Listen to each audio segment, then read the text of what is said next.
Terakhir untuk Gus Baha. Ayah saya 76 tahun Gus. Dia penggemar berat Gus Baha juga. Sebaiknya mungkin kalau di YouTube jangan terlalu banyak bahasa Jawa.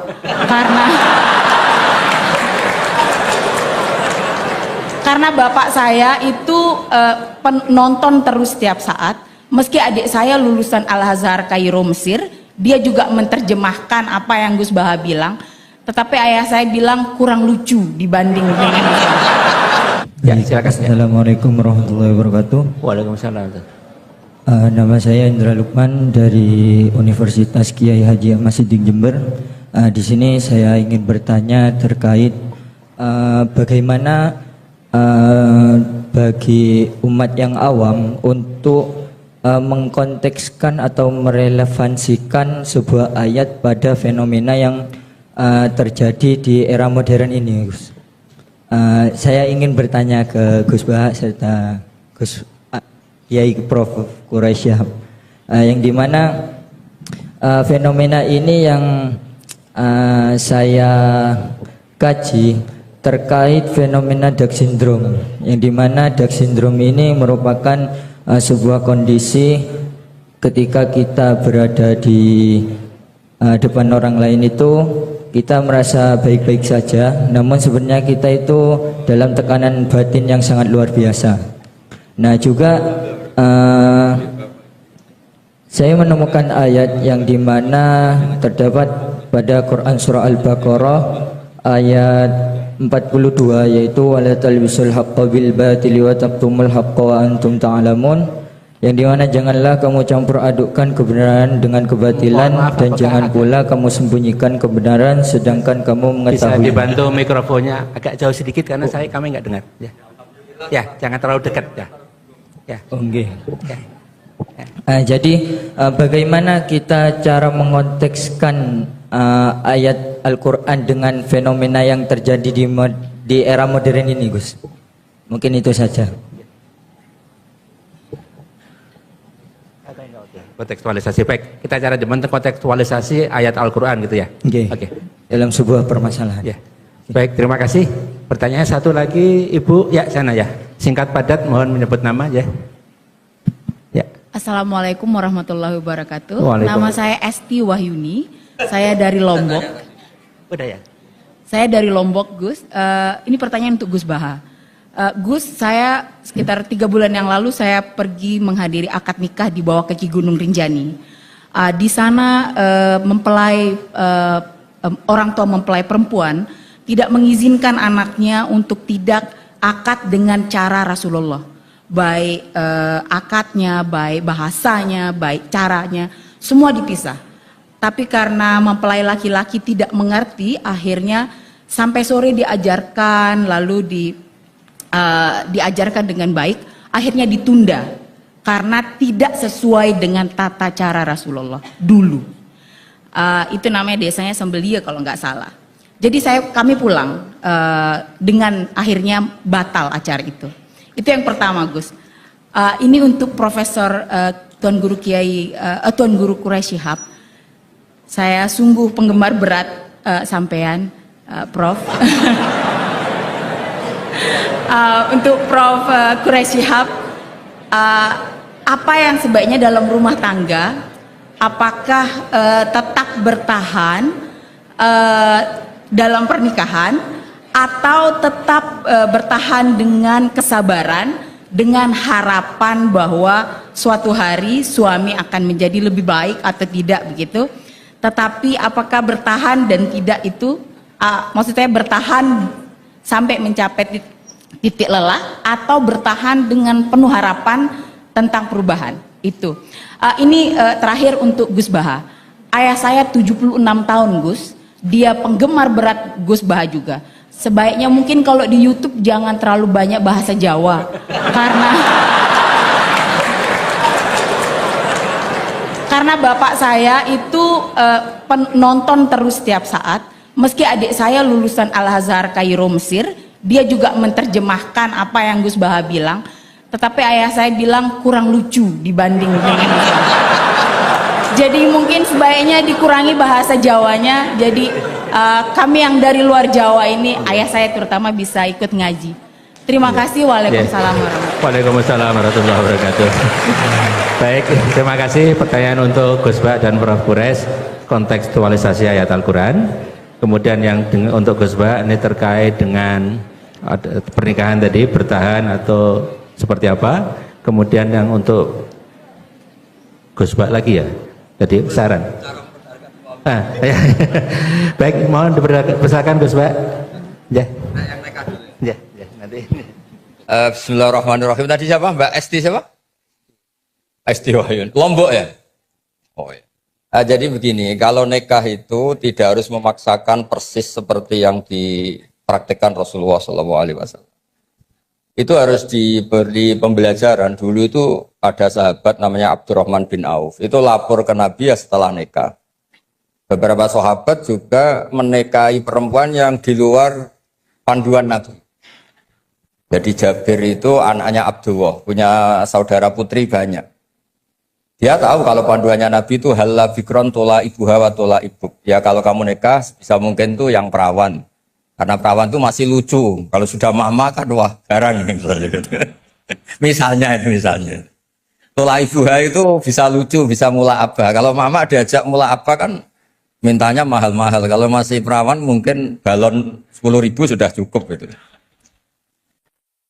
Dan Nabi memang ngendikan halla bikron tola ibuha wa tola ibak. Terus sampai ngendikan fa'inal jariyah ardolil yasir. Karena kalau fa'inal bikro itu ardolil yasir. Kalau masih perawan itu sedikit-sedikit harta sudah cukup itu. Kalau sudah mak kayaknya alhamdulillah tidak cukup. Tapi tidak cukup itu juga bagus. Ini bukan menghina mama, justru bagus. Uang kebutuhannya banyak dikasih sedikit, memang harus dikomplain itu, memang harus di. Nah begini, ternyata Jabir ini menikahi janda. Ketika nikahi janda, Nabi tanya, kenapa engkau nikahi janda? Panduan saya itu perawan. Saya punya saudari, putri-putri banyak. Makanya saya nggak mau nikahi perempuan yang seumuran dengan saudara-saudara saya. Tapi saya nikahi perempuan yang bisa mensisiri adik-adik saya, bisa merumat. Terus Nabi bilang, santa asobta, oke kamu benar. Itu bukti bahwa di hal-hal sosial itu yang digenai Nabi itu bisa dinego, bisa dinego. Jadi beberapa sahabat juga nikah, nggak dihadiri Nabi, bahkan Nabi taunya terlambat.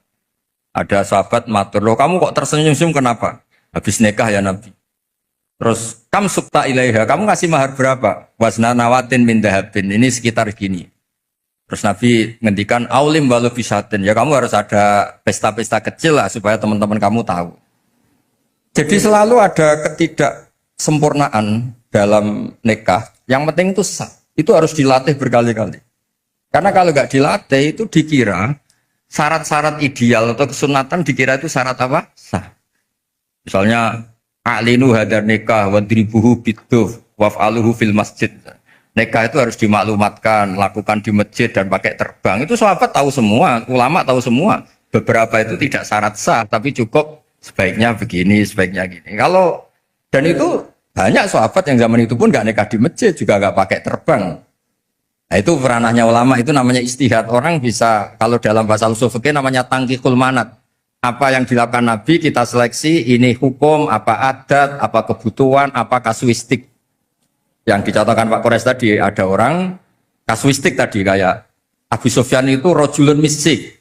Hidon itu istrinya. Ya Rasulullah, ini Abu Sufyan rojulun misik. Ini lelaki ini pikir sekali. Gak pernah nafkahi saya, apa saya boleh mengambil tanpa pamit? Terus Nabi ngendikan, Budi mayak fikih bil ma'ruf. Kamu ngambil saja secukupnya. Nah, kan gak mungkin Nabi mentoleransi ngambil tanpa pamit. Tapi Nabi juga gak mungkin membiarkan seorang istri utang-utang tonggo, Joro Jawa, nyari-nyari sendiri gara-gara suaminya apa? Pikir. Tapi tetap saja ini dianggap waqi'atu ainin, kasuistik. Kalau bisa ada solusi yang lebih baik, tentu solusi lebih apa? Baik. Nah itu jadi kalau saya mohon jadi di bab-bab fikih itu tadi nikah zaman Nabi pun beberapa sahabat juga banyak yang nyuwun sewu tidak sesuai arahan Nabi. Tapi arahan ini dari awal memang tidak mengikat kayak Nabi mengarahkan bikron. Tapi ketika Jabir nikahi janda Saiban, Nabi juga membenarkan. Jadi banyaklah cerita-cerita seperti itu. Ada sahabat yang milih sering sowan Nabi karena cinta, ada milih enggak karena takut ganggu Nabi. Makanya ada sahabat ditanya, bagaimana wajah Rasulullah SAW? Dia menangis sekeras-kerasnya. Saya tidak pernah melihat. Loh, Anda kan sahabat sering datang ke masjid Nabi. Haibatan lahu wa ijlatan lahu. Saya melihat beliau itu hormat sekali sehingga saya tidak berani menatap wajah beliau. Ada yang saking seringnya Nabi melihat Nabi terus. Itu kan wilayah-wilayah sosial. Nah, jangan-jangan yang kayak saya Pak Quraisy yang longgar di fikih itu karena nganggep Nabi itu mudah. Di bab-bab sosial itu mudah. Sampai sahabat itu ada yang nggak pernah tanya Nabi, kenapa kamu nggak tanya? Paling jawabnya if'al wala harat. Jadi maka ada karangan kitab itu if'al wala harat. Lakukan tidak ada masalah. Karena Nabi sering ditanya, jawabnya if'al wala harat. Terus ada kaidah ini terakhir dari saya. Ma khuyira Rasulullah sallallahu alaihi wasallam baina amrayni ilakhtaro aisarohuma malam yakun isman. Nabi itu enggak disuruh milih dua hal kecuali milih yang paling mudah. Asal hal ini tidak maksiat. Jadi kayak jenengan gini yang datang di sini belajar tafsir apa datangkan Pak Quraisy nguraikan tafsir mudah mana? Mudah datangkan kan? Yaitu ya berarti yang penting. Karena kalau belajar sendiri kan repot. Pak Quraisy untuk jadi ahli tafsir 60 tahun belajar. Saya mulai kecil sampai sekarang belajar. Yang nggak belajar gugat tok. Makanya kuncinya kalau nggak tahu jangan bicara. Ya gitu. Assalamualaikum warahmatullahi wabarakatuh. Waalaikumsalam warahmatullahi wabarakatuh. Terima kasih Gus. Ini untuk Prof. Quraisy. Bagaimana mengkontekstualisasi Al-Quran untuk saat ini? Kontekstualisasi ajaran ayat-ayat Al-Quran. Ya.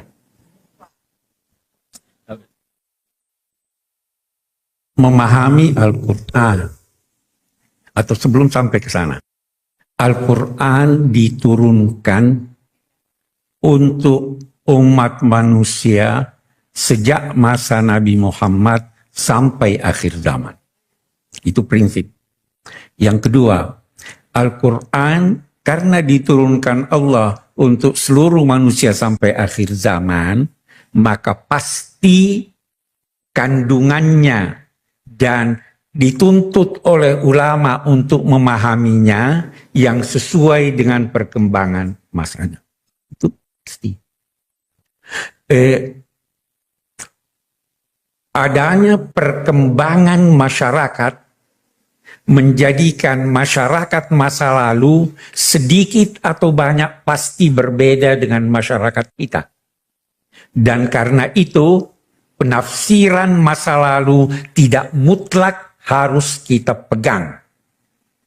Kita perlu untuk memberi pemahaman baru terhadap ayat-ayat Al-Quran, tetapi dengan syarat yang memberi pemahaman baru itu adalah mereka yang memenuhi syarat-syarat penafsiran. Orang yang kayak Gus Baha ini bolehlah, ya toh?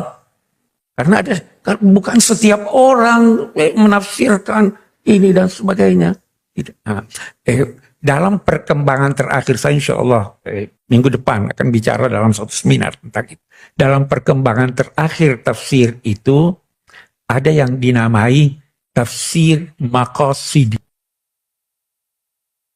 Anda harus baca ayat itu dan di balik ayat itu atau di balik surah atau di balik Al-Quran itu ada tujuannya. Jangan cuma kita ambil contoh.